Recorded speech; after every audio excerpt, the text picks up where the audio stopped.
Bonjour à toutes et à tous et bienvenue sur votre chaîne d'actualité football. Au programme aujourd'hui, un mercato qui s'emballe dans ces derniers jours avec des millions qui volent entre l'Italie, l'Allemagne et la France.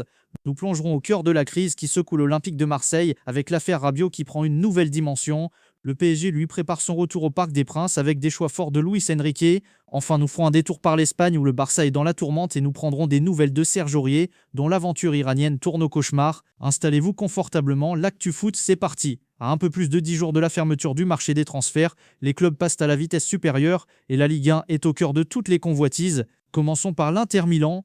Finaliste malheureux de la dernière Ligue des Champions, le club lombard n'a pas fini ses emplettes. Selon la Gazzetta dello Sport, les Nerazzurri disposent encore d'une enveloppe colossale de 80 millions d'euros pour recruter un défenseur central et un milieu de terrain. Et c'est vers la France que leurs yeux sont tournés. Après avoir exploré plusieurs pistes, l'Inter a trouvé un accord avec le RC Lens pour le transfert d'Andy Diouf. Le montant de la transaction s'élève à 25 millions d'euros, sans bonus, une offre qui a convaincu la direction lensoise. Il ne reste plus qu'à finaliser les détails avec le joueur de 22 ans qui serait très enthousiaste à l'idée de rejoindre la Serie A. Pendant ce temps, en Allemagne, le Bayer Leverkusen, champion en titre, continue de se renforcer. Le club a officiellement cassé sa tirelire pour s'attacher les services du défenseur central français Loïc Badet. L'opération s'élève à près de 30 millions d'euros, bonus compris. À 25 ans, après des passages à Lens, Rennes et un rebond réussi à Séville où il a remporté la Ligue Europa, Badet s'offre un nouveau défi de taille en Bundesliga. Il a signé un contrat jusqu'en 2030 et devra faire face à une rude concurrence, mais c'est une étape cruciale pour lui à un an de la Coupe du Monde. Retour en France où le Stade Rennais a presque bouclé l'arrivée de son nouvel attaquant pour remplacer Arnaud Kalimuendo, parti à Nottingham Forest. Après avoir étudié la piste menant à Esteban Le Paul d'Angers,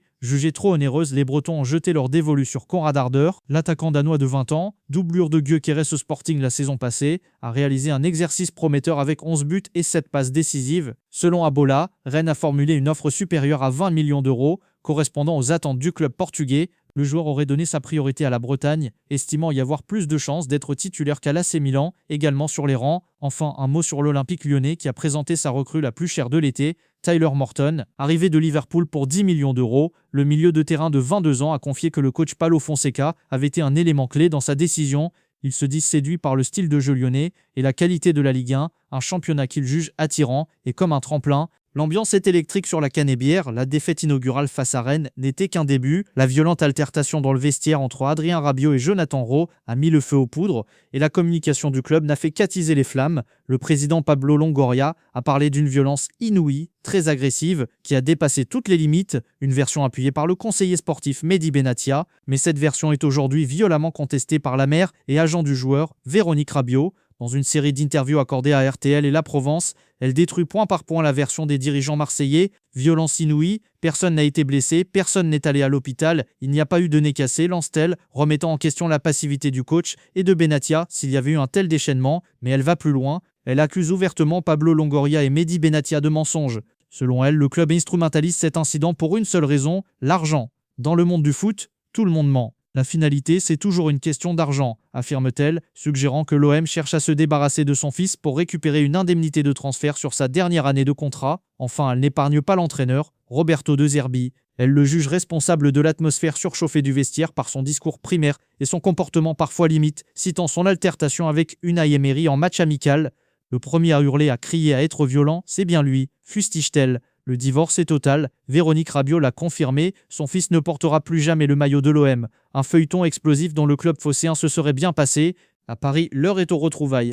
Le PSG retrouve son public du Parc des Princes pour la deuxième journée de Ligue 1 face à Angers. L'occasion de célébrer les trophées de la saison passée, dont la tant convoitée Ligue des Champions. Pour cette rencontre, Luis Enrique devrait aligner un 11 plus classique qu'à Nantes. Lucas Chevalier, la recrue phare de l'été, sera bien évidemment dans les buts. En défense, la charnière Marquinhos-Pacho pourrait être reconduite, épaulée par Hakimi et Nuno Mendes. Au milieu, c'est le grand retour du trio qui a dominé l'Europe. Neves, de retour de suspension, sera associé à Vitinha et Fabien Ruiz. Devant, du changement est à prévoir. Ousmane Dembélé devrait reprendre sa place en pointe, tandis que Doué est attendu sur l'aile droite. À gauche, Bradley Barcola est pressenti pour démarrer, profitant du forfait de dernière minute de Kvicha Kvaratskhelia, victime d'une gêne musculaire. Mais l'actualité parisienne, c'est aussi et surtout la hiérarchie des gardiens. L'arrivée de Lucas Chevalier pour 55 millions d'euros a relégué Gigio Donnarumma au placard. La raison, l'Italien n'a pas prolongé son contrat qui s'achève en 2026, en désaccord avec la nouvelle politique salariale du club. Luis Enrique, qui n'a jamais caché sa préférence pour les gardiens excellents au pied,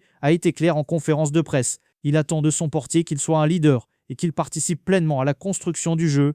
Interrogé sur sa décision, l'Asturien a assumé « Ce sont des décisions toujours difficiles à prendre. Je peux comprendre les critiques, mais on est calme, on sait où nous voulons aller. » Le message est passé, l'ère Donnarumma au PSG semble bel et bien terminée. Traversons les Pyrénées où les géants espagnols connaissent des fortunes diverses. Entre problèmes de stars et retard de chantier, au FC Barcelone, la gestion du prodige Lamine Yamal est devenue une priorité. À seulement 18 ans, après une saison exceptionnelle couronnée d'un triplé national et d'un Euro avec la Roi, le nouveau numéro 10 est annoncé comme un favori pour le Ballon d'Or, mais sa vie en dehors des terrains inquiète le club. Ses supposées liaisons, la fête polémique pour son anniversaire et surtout ses vacances passées avec Neymar ont fait tiquer la direction. Le Barça craint que son joyau ne suive les traces du Brésilien et de son hygiène de vie controversée. Le club a donc décidé d'agir, multipliant les conseils pour protéger sa pépite et s'assurer qu'il reste concentré sur le football. Mais le plus gros casse-tête pour les Catalans, c'est le Camp Nou. Le retour espéré pour le 14 septembre est désormais un mirage. Les travaux ont pris un retard considérable. Selon l'adjoint au maire de Barcelone, le club n'a pas présenté le certificat d'achèvement des travaux, une condition indispensable. La conclusion est sans appel. Le Barça devra jouer à Montjuïc pendant quelques mois encore. Un énorme coup dur financier et logistique pour le club,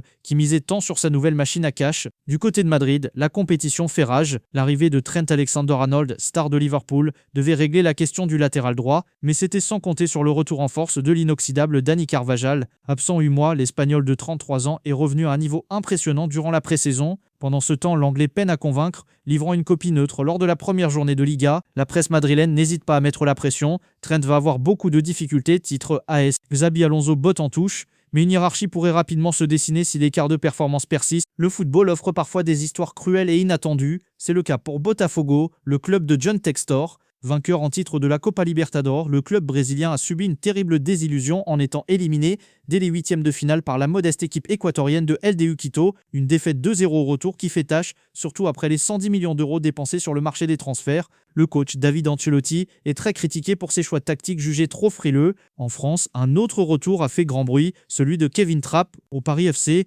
un coup médiatique énorme pour le club de Ligue 2, mais la surprise est venue de l'entraîneur Stéphane Gilly qui a été très clair. Les choses sont claires, j'ai été très clair avec lui. Aujourd'hui, on a un jeune gardien prometteur, Obed Nankambadio. L'objectif, c'est qu'Obed soit performant. À 35 ans, l'international allemand arrive donc dans un rôle de doublure de luxe. Un choix surprenant mais assumé par le PFC qui privilégie la formation. Mais l'histoire la plus folle de la semaine nous vient d'Iran. Moins d'un mois après avoir signé pour le club mythique de Persepolis FC, Serge Aurier est déjà sur la touche. L'international ivoirien a contracté une hépatite B, une infection virale très contagieuse. Face au risque de propagation, la Fédération iranienne de football a été contrainte de le suspendre de toute activité footballistique, y compris d'assister aux entraînements du club, jusqu'à nouvel ordre. L'ancien Parisien est confiné et risque jusqu'à 6 mois d'absence. Un coup dur terrible pour le joueur et un véritable imbroglio pour son nouveau club. Et voilà, c'est la fin de notre tour d'horizon de l'actualité footballistique. Entre un mercato bouillant, des crises internes et des destins inattendus, la planète foot ne s'arrête jamais de tourner. Quelle information vous a le plus marqué cette semaine? La sortie de Véronique Rabiot, le coup dur pour le Barça? Dites-le nous en commentaire.